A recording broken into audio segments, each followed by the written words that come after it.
Warning. The following episode contains graphic depictions, discussions of death and mutilation, discussions of violence, and presentations of otherworldly horror. Viewer discretion is advised.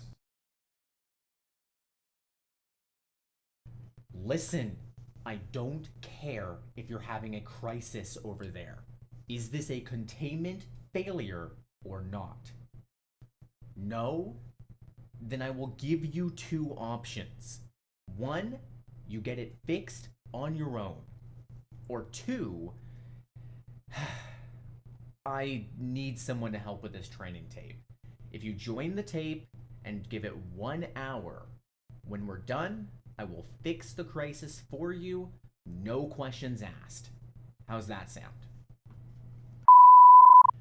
Ready? Comfortable? Cool. 3, 2, 1. Welcome to the Foundation. Training clip number 2. If you don't remember me, then that's a bad sign, and it's not going to look good on your training. But, just in case, my name is Dr. Robin. I'm the director of Site 230, and I'm also your trainer. I'm the person who will bring you from civilian to expert at the SCP Foundation. Let's get caught up to speed. Last week, we began your training with 3 simple anomalies. The first was SCP-914, the Clockworks, a simple transformative contraption that works in ways beyond our understanding to turn objects into admittedly similar objects of the same makeup. We then covered SCP-4999, also dubbed Someone to Watch Over Us. It was an anomaly that appears on the deathbeds of relatively reclusive individuals to watch over them as they pass. We then concluded with one of our most commonly used files for the purposes of training, though that doesn't make it any less real. SCP-049, the Plague Doctor, which is able to instantly kill and reanimate anybody to forward its goal of curing the plague. Whatever that is. We will be continuing your training in a similar fashion. Today, I will be presenting 5 new files for you, many of which are quite well known across Site 230. These will let you in on some of the nicer and some of the more unhinged anomalies we have. Unlike before, there will be no major file to dominate this training clip. You've already gotten your introduction to these anomalies, and the usefulness of such long clips is quickly fading. Right now, and for the next few episodes, it's all about variety, to have you experience as much as possible before your role at the Foundation begins. Don't worry, we'll handle the bigger files soon, just a little bit later. So, where this intro has grown quite long, let us begin. We'll begin today with the first example of a territory-based SCP in these training clips. That's SCP-002, otherwise known as the Living Room, which was originally researched by one of our team members of the alias Benedict Miller. Its object class is Euclid. As always, we'll begin with the special containment procedures. SCP-002 is to remain connected to a suitable power supply at all times to keep it in what appears to be a recharging mode. In the case of electrical outage, the emergency barrier between the object and the facility is to be closed and the immediate area evacuated. Once faculty power is re-established, alternating bursts of X-ray and ultraviolet light must strobe the area until SCP-002 is reaffixed to the power supply and returned to recharging mode. Containment area is to be kept at negative air pressure at all times. Should access within 20 meters of SCP-002 be required, teams must be made up of a minimum of 2 members. Personnel should maintain physical contact with one another at all times to confirm there is another person present, as perception may be dulled, skewed, or influenced by proximity to the subject. No personnel below level 3 security clearance are permitted within SCP-002. This requirement may be waived via written authorization from 2 off-site level 4 administrators. Command staff that are issued such a waiver must be escorted by at least 5 level 3 security personnel for the duration of their contact and must temporarily surrender their rank and security clearance. Following contact, command staff will be escorted at least 5 kilometers from SCP-002 to undergo a 72-hour quarantine and psychological evaluation. If deemed fit for return to duty by psychological staff, rank and security clearance may be restored when quarantine expires. And now, the description. SCP-002 resembles a tumorous, fleshy growth with a volume of roughly 60 meters cubed, or 2,000 feet cubed. An iron valve hatch on one side leads to its interior, which appears to be a standard, low-rent apartment of modest size. One wall of the room possesses a single window, though no such opening is visible from the exterior. The room contains furniture which, upon close examination, appears to be sculpted bone, woven hair, and various other biological substances produced by the human body. All matter tested thus far show independent or fragmented DNA sequences for each object in the room. Refer to the Mulhausen report for details related to objects discovery. Reference. To date, subject has been responsible for the disappearances of 7 personnel. It has also, in its time at the facility, further furnished itself with 2 lamps, a throw rug, a television, a radio, a beanbag chair, 3 books in an unknown language, 4 children's toys, and a small potted plant. Tests with a variety of lab animals, including higher primates, have failed to provoke a response in SCP-002. Cadavers as well fail to produce any effect. Whatever process the subject uses to convert organic matter into furnishings is apparently only facilitated by the introduction of living humans. And now, the Mulhausen report. The following is a brief report detailing the discovery of SCP-002. Subject was discovered in a small crater in northern Portugal, where it struck the Earth from orbit. Encased in a shell of thick rock, the fleshy exterior of the object was exposed by the impact. A native farmer happened upon the site and reported his findings to the village elder. Subject gained SCP attention when a level 4 agent posted in the area detected a small radioactive anomaly generated by the object. A collection squad of SCP security personnel, led by General Mulhausen, was immediately dispatched to the area, where they quickly secured the subject in a large container and performed initial testing with subjects recruited from the nearby village.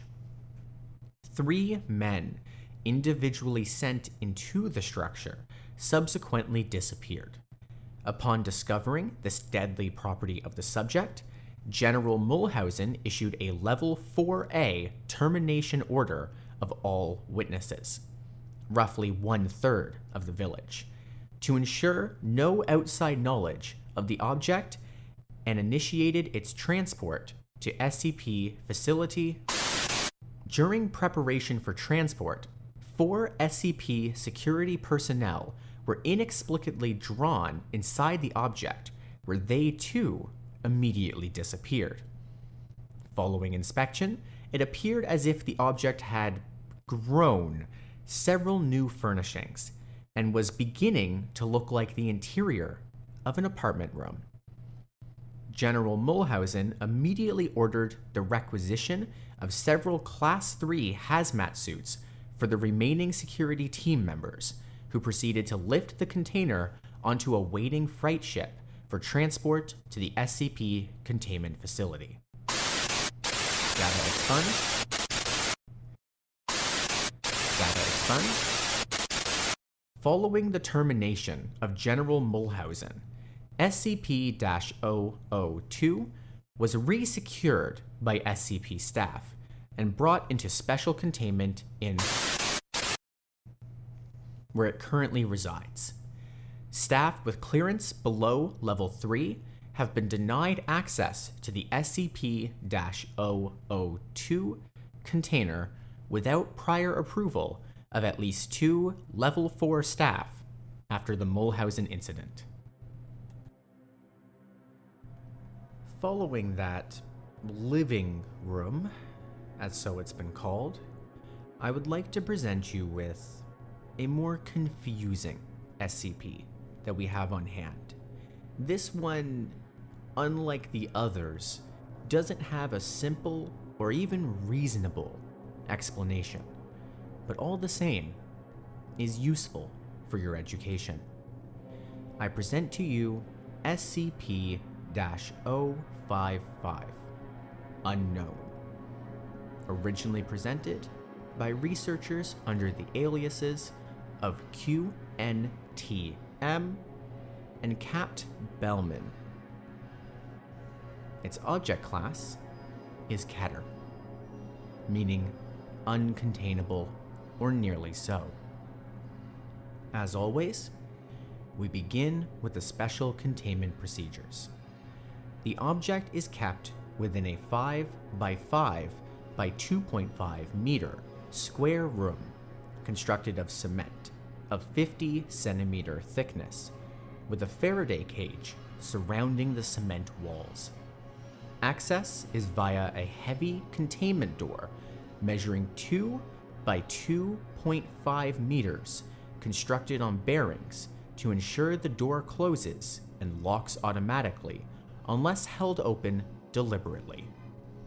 Security guards are not to be posted outside of SCP-055's room. It is further advised that all personnel maintaining or studying other SCP objects in the vicinity to try to maintain a distance of at least 50 meters from the geometric center of the room, as long as this is reasonably practical. And now, the description. SCP-055 is a self-keeping secret, or anti-meme. Information about SCP-055's physical appearance, as well as its nature, behavior, and origins, is self-classifying. To clarify, how Site-19, the site currently containing SCP-055, originally acquired 055 is unknown. When SCP-055 was obtained, and by whom, is unknown. SCP-055's physical appearance is unknown, and it is not indescribable or invisible. Individuals are perfectly capable of entering its container and observing it, taking mental or written notes, making sketches, taking photographs, and even making audio and video recordings. An extensive log of such observations is on file. However, information about its physical appearance leaks, to use such a word, out of a human mind soon after such an observation. Individuals tasked with describing SCP-055 afterwards find their minds wandering and lose interest in the task. Individuals tasked with sketching a copy of a photograph of SCP-055 are unable to remember what the photograph looks like. As are researchers overseeing the tests. Security personnel who have observed SCP-055 via closed-circuit television cameras emerge after a full shift exhausted and effectively amnesiac about the events of the previous hours. Who authorized the construction of SCP-055's containment room, why it was constructed in this way, or what the purpose of the described containment procedures may be, are all unknown. And finally, despite SCP-055's container being easily accessible, all personnel at Site-19 claim no knowledge of its existence when challenged. All of these facts are periodically rediscovered, usually by chance readers of this exact file, causing a great deal of alarm. This state of concern lasts minutes at most, before the matter is simply forgotten about. A great deal of scientific data has been recorded from SCP-055, but cannot be studied. At least one attempt has been made to destroy SCP-055, or possibly move it from containment at Site-19 to another site, which was met with failure for reasons unknown. SCP-055 may present a major physical threat and may indeed have killed hundreds of personnel, and we would not know it. Certainly, it presents a gigantic memetic and mental threat, hence its Keter classification. And now, document number 055-1, an analysis of SCP-055. The author of this paper puts forward the hypothesis that SCP was never formally acquired by and is in fact an autonomous or remotely controlled agent inserted at Site-19 by an unidentified third party for one or all of the following purposes. 1. To silently observe or interfere with activities at Site-19. 2. To silently observe or interfere with activities at other SCP locations. 3. To silently observe or interfere with activities of humanity worldwide. 4. To silently observe or interfere with other SCP objects and anomalies. 5. To silently observe or interfere with no action to counter any of these potential threats is suggested, or indeed, theoretically possible. Hey, if this thing is really an anti-meme, why doesn't the fact that it's an anti-meme get wiped? We must be wrong about that somehow. Wait a minute, what if we were to keep notes about what it isn't? Would we remember those? Document number 055-2, a report of Dr. John Marichek. Survey team number 19-055-127BXE was successfully able to enter SCP-055's container and ascertain the appearance and, to some degree, the nature of the object. Notes were taken according to the project methodology, after which the container was sealed again. The following is an excerpt from a transcript of personal debriefing that followed. Okay, I'm gonna need to ask you some questions about number 55 now. Number... what? SCP object number 55, the object you just examined. I don't know what you're talking about.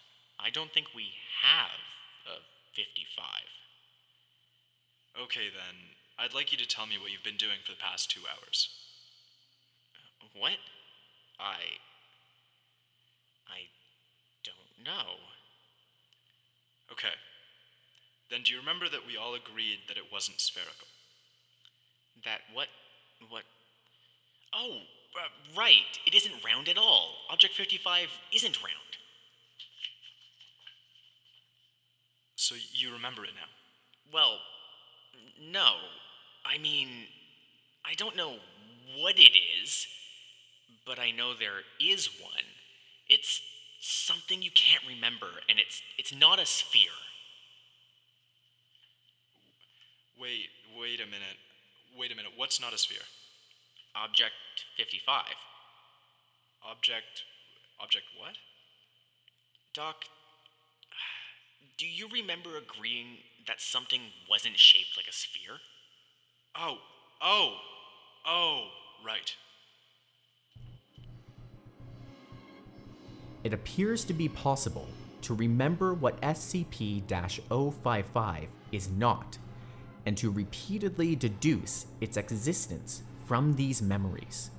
Personnel involved in survey number 19-055-127-BXE reported moderate levels of disorientation and psychological trauma associated with cycles of repeated memory and forgetfulness of SCP-055.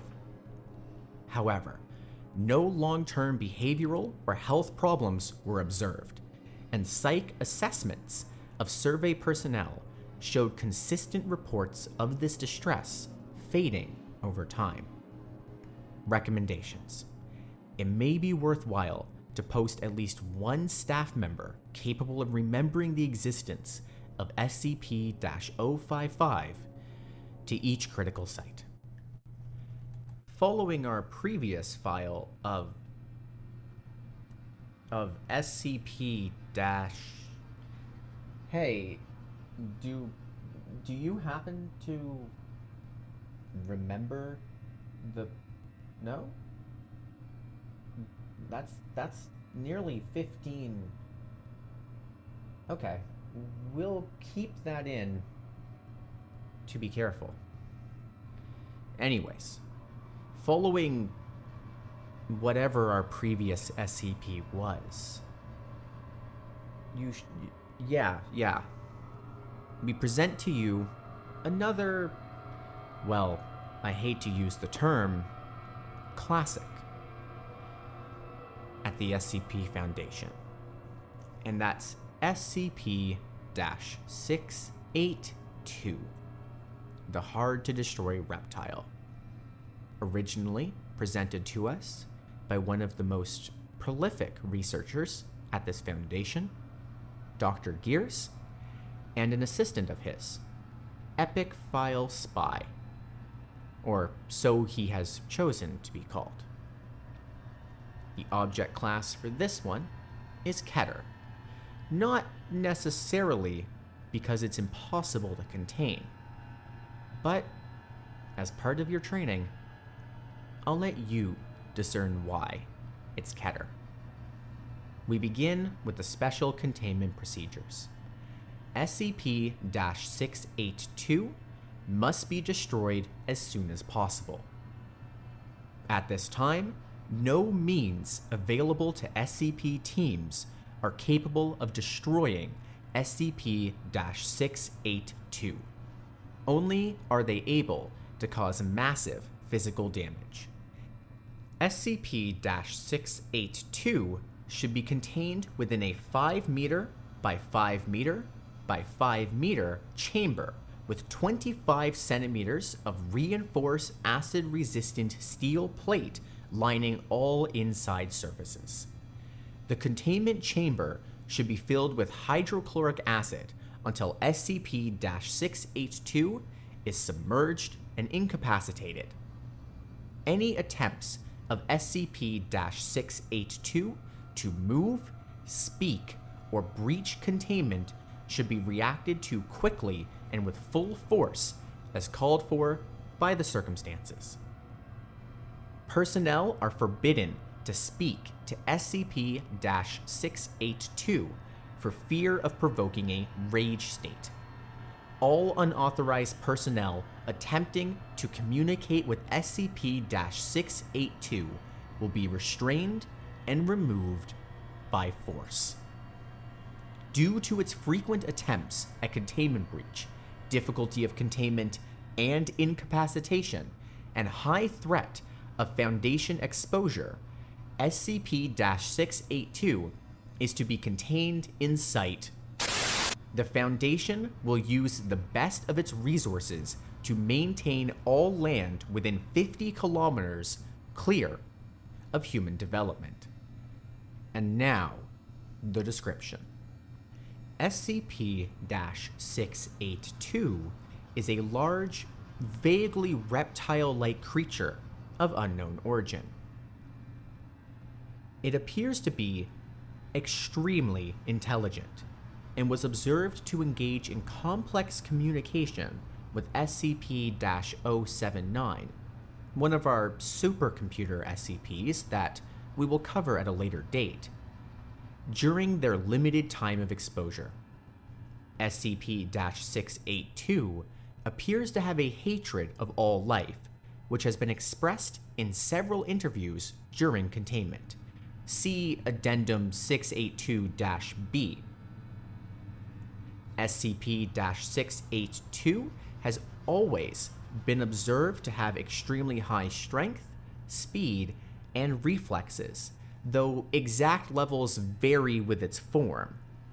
SCP-682's physical body grows and changes very quickly, growing or decreasing in size as it consumes or sheds material. SCP-682 gains energy from anything it ingests, organic or inorganic. Digestion seems to be aided by a set of filtering gills inside of SCP-682's nostrils, which are able to remove usable matter from any liquid solution, enabling it to constantly regenerate from the acid it is contained in. SCP-682's regenerative capabilities and resilience are staggering, and SCP-682 has been seen moving and speaking with its body 87% destroyed or rotted.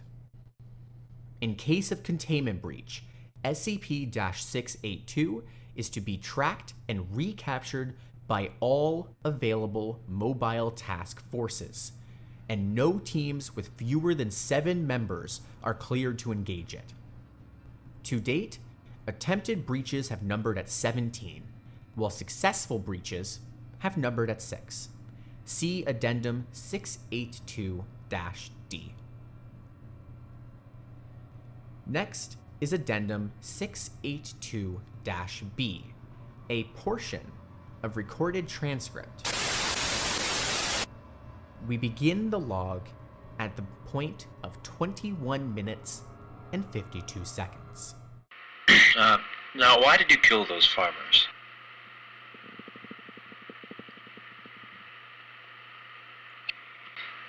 If you don't talk now, we'll remove you from this attempt and place you back into... Pardon? Go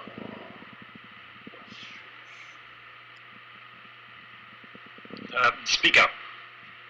Move the mic up closer.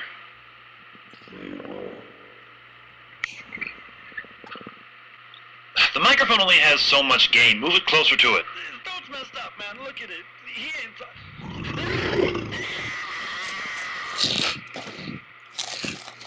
They were disgusting.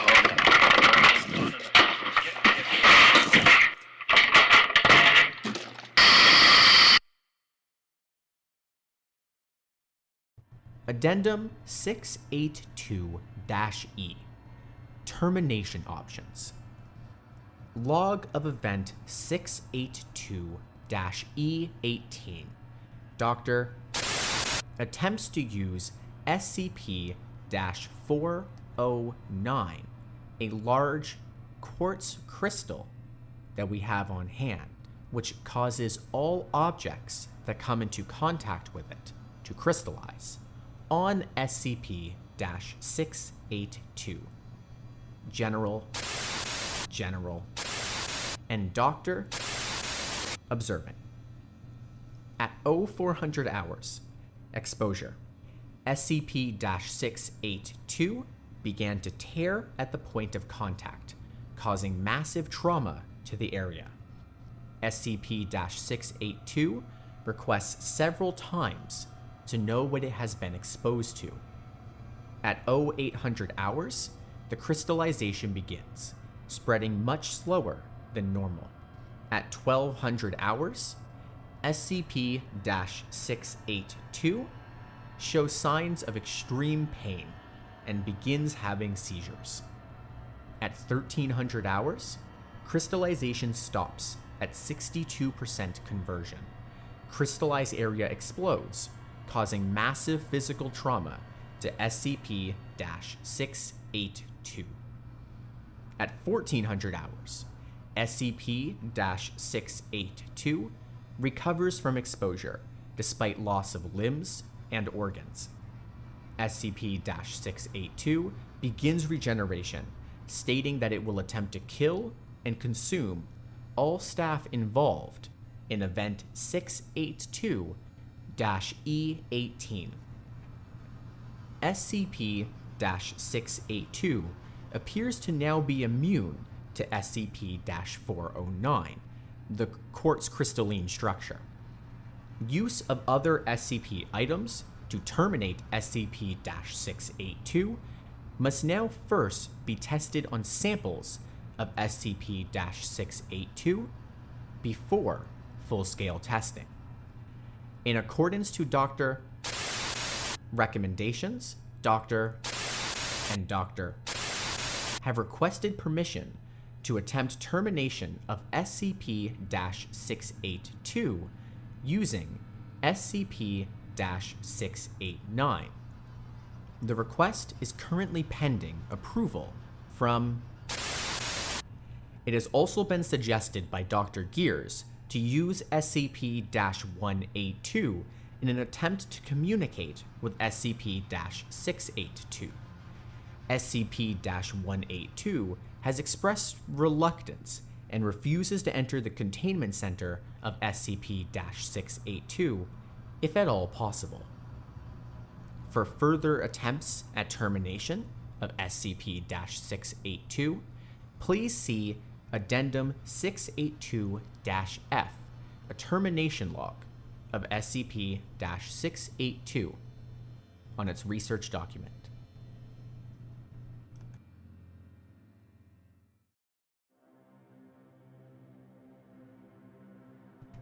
And now, I would like to present to you a related anomaly that we have on file. It's not related to SCP-682 in being a similar entity, related by blood, by birth, or other forms, nor in that you can expect anything similar between them. Instead, the next anomaly has been involved in testing with 682 in a way that is remarkable compared to the others. I present to you SCP-999, the Tickle monster. Object class, safe. Now, you may recall in a previous lecture that safe does not necessarily mean unable to do harm, but simply easily and fully containable. Well, this one breaks that mold. We begin, as always, with the special containment procedures. SCP-999 is allowed to freely roam the facility should it desire to, but otherwise must stay in its pen either between 8 p.m. and 9 p.m. for sleeping or during emergency lockdowns for its own safety. Subject is not allowed out of its pen at night or off facility grounds at any time. Pen is to be kept clean and food replaced twice daily. All personnel are allowed inside of SCP-999's holding area, but only if they are not assigned to other tasks at the time or if they are on break. Subject is to be played with when bored and spoken to in a calm and non-threatening tone.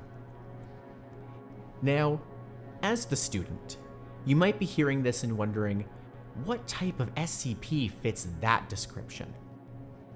Well, SCP-999 appears to be a large, amorphous, gelatinous mass of translucent orange slime weighing about 54 kilograms or 120 pounds, with a consistency similar to that of peanut butter. The subject's size and shape is easily malleable and can change shape at will, though when at rest, SCP-999 becomes a rounded, oblate dome roughly 2 meters wide and 1 meter in height. The surface of SCP-999 consists of a thin, transparent membrane similar to that of an animal cell, roughly 0.5 centimeters thick, and is highly elastic, allowing SCP-999 to flatten portions of its body up to 2 centimeters thin. This surface is also hydrophobic, although SCP-999 can willfully absorb liquids. The rest of its body is filled with a viscous orange substance of unknown chemical makeup, though is capable of digesting organic materials with ease. Subject's temperament is best described as playful and dog-like. When approached, it will often react with overwhelming elation, slithering over to the nearest person and leaping upon them, hugging them with a pair of pseudopods while nuzzling the person's face with a third pseudopod, all the while emitting a high-pitched gurgling and cooing noises. The surface of SCP-999 emits a pleasing odor that differs with whomever it is interacting with. Recorded scents include chocolate, fresh laundry, bacon, roses, and Play-Doh, trademarked. Simply touching SCP-999's surface causes an immediate, mild euphoria, which intensifies the longer one is exposed to it. And lasts long after separation from the creature.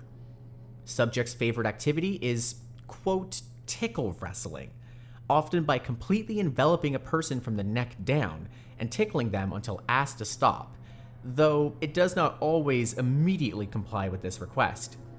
Though injuries may occur, SCP-999 has never been found to purposefully attempt to harm others, and will immediately back away and contract its body into a quivering mold while gurgling in a manner similar to a whimpering dog, while apologizing, seemingly, for hurting someone on accident. While the creature will interact with anyone, it seems to have a special interest in those who are unhappy or hurt in any way. Persons suffering from depression or PTSD, for example, have reported a far more positive outlook on life after multiple interactions with SCP-999. The possibility of manufacturing antidepressants from SCP-999 slime is currently being discussed. In addition to its playful behavior, SCP-999 seems to love all animals, and especially humans, refusing to eat meat, and even is willing to risk its own life to save others, on one occasion leaping in front of a person to take a bullet fired upon them. Subject's intellect is still up for debate, though its behavior is infantile. It seems to understand human speech and most modern technology, including guns. SCP-999's diet consists entirely of candy and sweets, with M&Ms, trademarked, and Necco, trademarked, wafers being its favorite. Its eating methods are similar to those of an amoeba. Addendum: SCP-999-A. Reminder to all staff, SCP-999 is not to consume caffeinated soft drinks of any kind. Last week, someone gave SCP-999 a can of cola along with its usual breakfast. Not only was it literally bouncing off the walls for half an hour, the carbonation made SCP-999 visibly queasy afterwards, and it refused to move or eat for the rest of the day. SCP-999 has thankfully recovered since, but the staff member in question has been reprimanded. Dr. Addendum: SCP-999 -B. The following is a report from an experiment in which SCP-682, the hard-to-destroy reptile, is exposed to SCP-999 in the hopes that it will curb the creature's omnicidal rage.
Memo from Dr. While the test was unsuccessful and ended in tragedy, that had to be the funniest thing that I have ever seen. I never thought I'd see the day when I would regard SCP-682 as cute. Please send me a copy of the security tapes ASAP.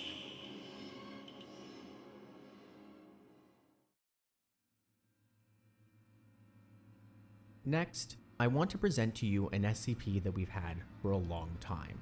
This one has become standard in our training regimen, where the previous SCP that I told you about was interesting but ultimately harmless. This one is very different. As part of this, I would like to present to you the long history that we've had with this SCP. Alongside its primary special containment procedures, I will tell you about the previous 2 special containment procedures that this SCP had on file. Thus, I present to you SCP-106, the Old Man, originally researched by Dr. Gears. Object Class, Keter. Recall before that the object class was safe. Keter means hard or near impossible for us to contain. It does not necessarily mean that this SCP will kill you on sight, though for this one in particular, I would assume that. Special Containment Procedures. First, Revision 11-6. No physical interaction with SCP-106 is allowed at any time. All physical interaction must be approved by no less than a 2/3 vote from O5 Command, and may only extend to testing situations. All staff, research, security, Class D, and so on, are to remain at least 20 meters away from the containment cell at all times, except for mandated maintenance and reevaluation checks. The containment cell must be held suspended in a secondary cell, the walls of which must be at least 30 meters distant from the outer walls of the first, or primary, cell. The secondary cell is to remain under total observation at all times, and be both illuminated and clear of any and all debris. Any items, movement, or non-normal activity noted within the secondary cell will result in a full site lockdown. Lockdown will be maintained until a situation normal dispatch is issued by Site Command. Any corrosion observed on the primary cell, secondary cell, staff members, or other site locations within 200 meters of SCP-106 are to be reported to site security immediately. Any objects or personnel lost to SCP-106 are to be deemed missing or killed in action. No recovery attempts are to be made under any circumstances. Note: SCP-106 does not have a docile state. Any reduction in activity or increased compliance from SCP-106 is to be deemed a luring tactic, immediately preceding an aggressive action, and treated as such. Note: this revision has been discontinued due to escape percentage. Next, I present Revision 11-7, the previous one to our current. No interaction with SCP-106 is allowed at any time. All physical interaction must be approved by no less than a 2/3 vote from O5 Command, and may only extend to testing situations. All staff are to remain at least 30 meters away from the containment cell at all times, except under direct order from Site Command. That's me. SCP-106 is to be kept within a sealed container comprised of 16 layers of lead-lined steel, each separated by no less than 18 centimeters of open space aside from minimal support struts. Said container is to be kept suspended by a continuous circuit system within a fluid medium. This medium is to be replaced in 48-hour cycles and constantly monitored for any corrosion intrusion. Any corrosion observed on any containment cell surfaces, staff members, or other site locations within 200 meters of SCP-106 are to be reported to site security immediately. Any objects or personnel lost to SCP-106 are to be deemed missing or killed in action. No recovery attempts are to be made under any circumstances. SCP-106 does not have a docile state. Any reduction in activity or increased compliance from SCP-106 is to be deemed a luring tactic immediately preceding an aggressive action, and treated as such. Note: observation of SCP-106 has shown a slight resistance when passing through lead or other similar materials. The thickness of the material appears to make no difference. In addition, multiple layers of thin material appear to slow SCP-106, forcing it to enter and re-emerge multiple times.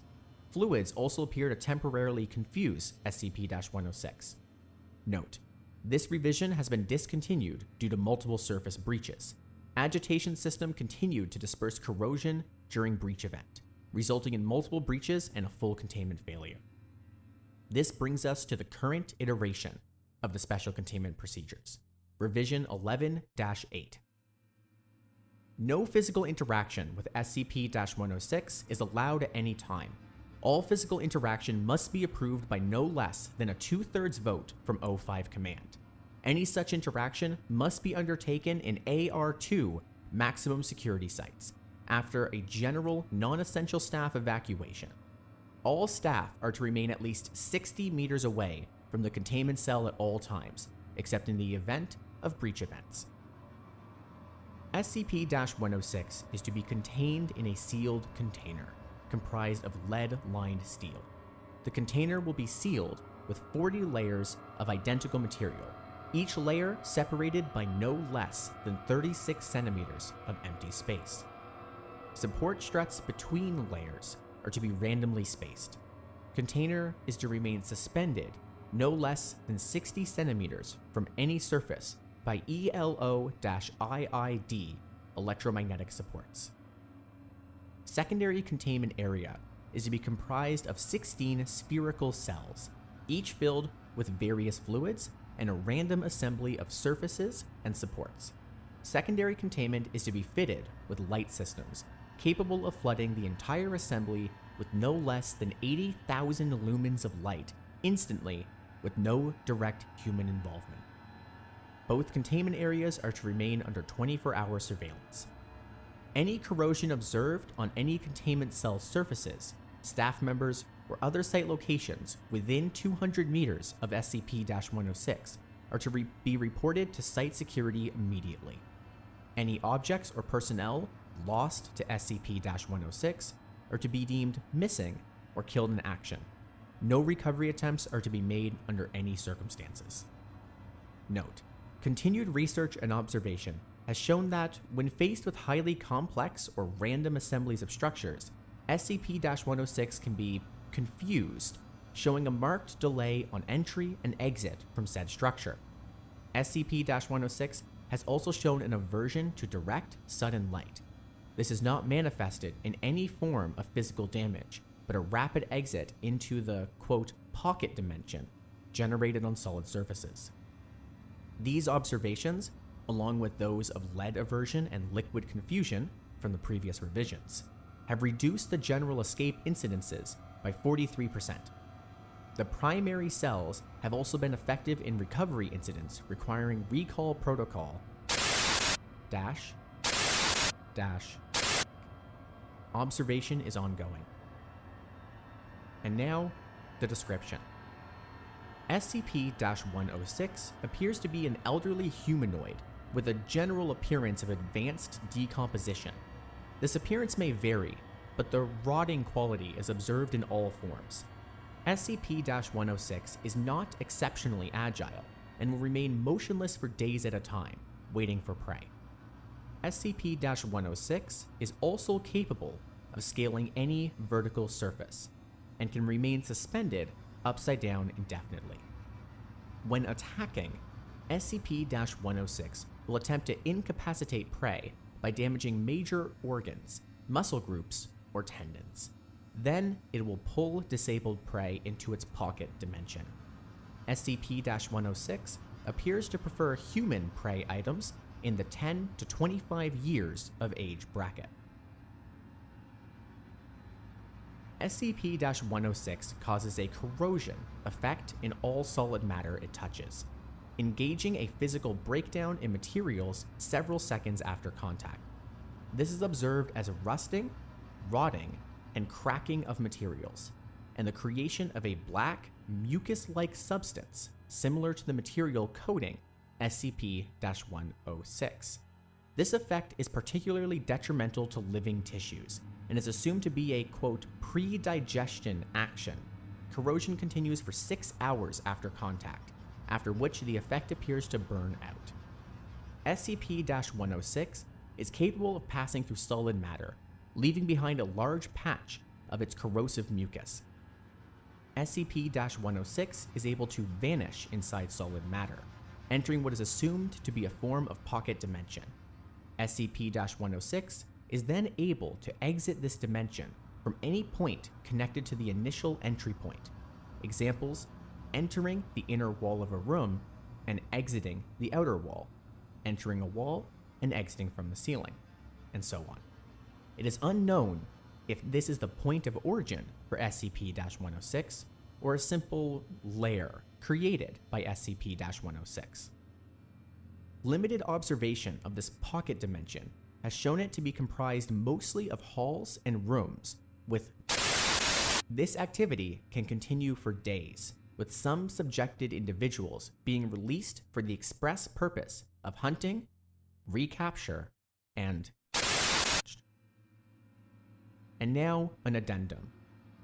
We first provide an SCP review note.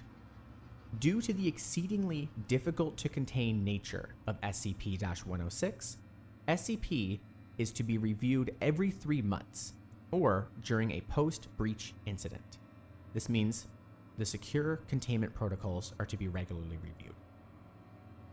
Physical restraints are impossible, and direct physical damage appears to have no effect on SCP-106. The current secure containment protocols, as of revolves around basic observation and immediate response. Previous, more proactive special containment procedures have been recalled due to the events of breaches.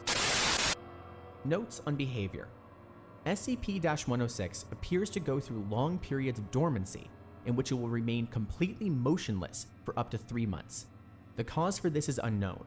However, it has been shown that this appears to be used as a lulling tactic. SCP-106 will emerge from this state in a very agitated state, and will attack and abduct staff and cause gross damage to its containment cell and the site at large.